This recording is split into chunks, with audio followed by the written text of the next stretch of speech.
काली नजर। माँ, माँ, अरे क्या माँ माँ कर रहा है? बकरी का बच्चा है क्या?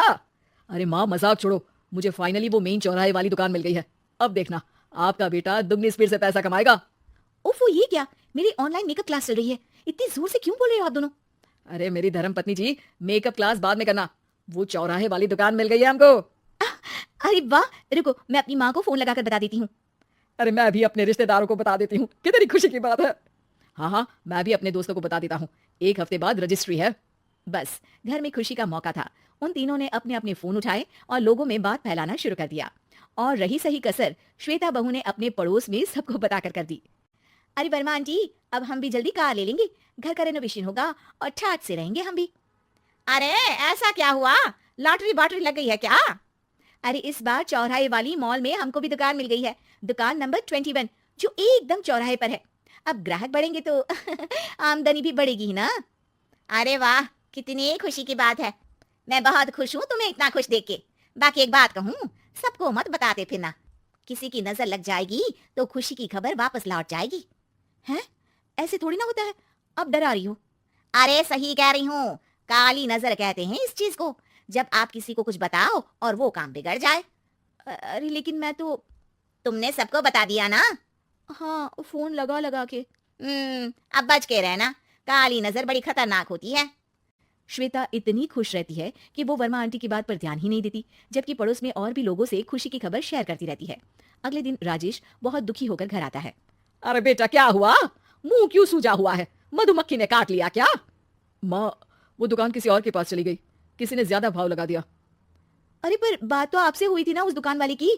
हाँ, आज मैं टोकन अमाउंट देने गया था, तब मुझे पता चला कोई आकर सुबह मुझसे पहले ही ज्यादा अमाउंट दे गया। काली नजर। क्या? क्या कहा? वर्मा आंटी ने समझाया था कि किसी को बताना मत, वरना काली नजर लग जाएगी। अच्छा, तुम्हें उनकी बात मान लेनी चाहिए थी। उनकी बात मान लेती, लेकिन उसके पहले ही सबको बता चुके थे ना हम तीनों। अरे अगली बार से ध्यान रखेंगे, कोई भी नई चीज होगी तो किसी को नहीं बताएंगे। तीनों कुछ दिन ऐसे ही रहते हैं, पर एक दिन श्वेता को एक मेल आता है। राजेश, मेरा ऑनलाइन मेकअप कोर्स कंप्लीट हो गया, अब मैं खुद का पार्लर खोल सकती हूँ। अरे वाह, अपने मोहल्ले में ही खोलते हैं, ये जो घर के सामने दुकान है ना वहीं। हाँ, यहाँ सस्ती भी मिल जाएगी।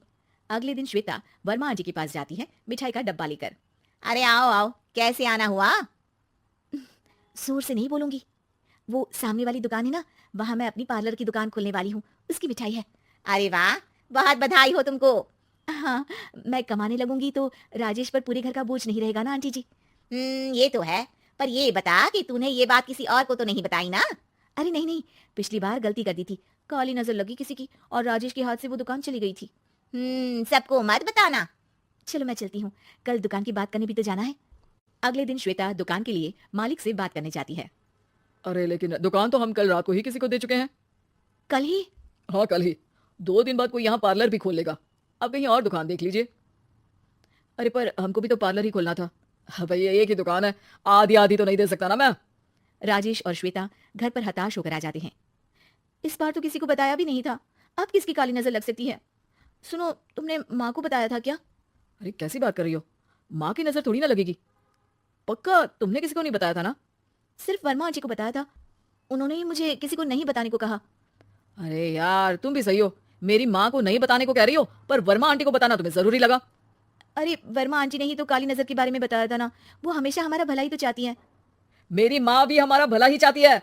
अरे पर चिल्ला क्यों रहे हो, बात नहीं कर सकते क्या आराम से? नहीं आता आराम से बात करना, और करना भी नहीं चाहता हूं मैं।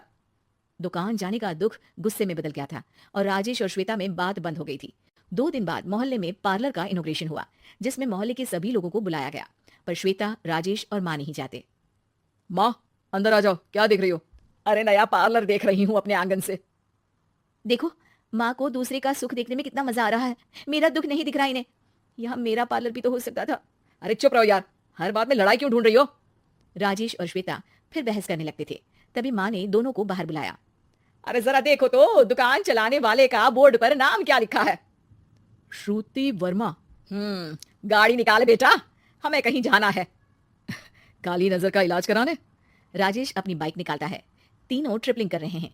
माँ राजेश को उस मॉल वाली दुकान पर लेकर जाती है जहाँ राजेश अपनी दुकान खोलने वाला था।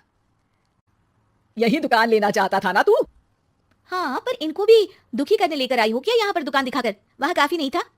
अरे श्वेता, थोड़ा सब्र रख, अभी पता चलेगा कि हम यहाँ क्यों आए हैं। बता, इस दुकान चलाने वाले का नाम क्या है? अनुपम वर्मा। कुछ समझ में आया? वो दुकान वाली श्रुति वर्मा, ये दुकान वाला अनुपम वर्मा, और हमारे पड़ोस में हमने उस दुकानों के बारे में बताया किसको था? वर्मा आंटी को। मतलब वर्मा आंटी ही हमारा काम बिगाड़ रही है? नहीं नहीं, ऐसा नहीं हो सकता, ये बस इत्तेफाक है। राजेश अपना फोन निकालता है और श्रुति वर्मा और अनुपम वर्मा के नाम फेसबुक पर सर्च करता है, जहां ये दोनों ही वर्मा आंटी के रिश्तेदार होते हैं। श्वेता को समझ में आ जाता है कि वर्मा आंटी की ही नजर काली नजर है। अब क्या करना है? कोई भी खुशी की खबर हो तो काली नजर से बचना है, यानी वर्मा आंटी से बचना है। अरे पर मुझे ये समझ में नहीं आया कि वो हमारे साथ ऐसा क्यों करेंगी। अरे बेटा, एक सीख है, दूर के आदमी को आपकी तरक्की से कम परेशानी होगी, पड़ोसी को ज्यादा। दोनों माँ की बात में हामी भरते हैं और अगला काम चुपचाप करने की कसम खाते हैं, ताकि आगे से वर्मा आंटी कोई काम ना बिगाड़ सके।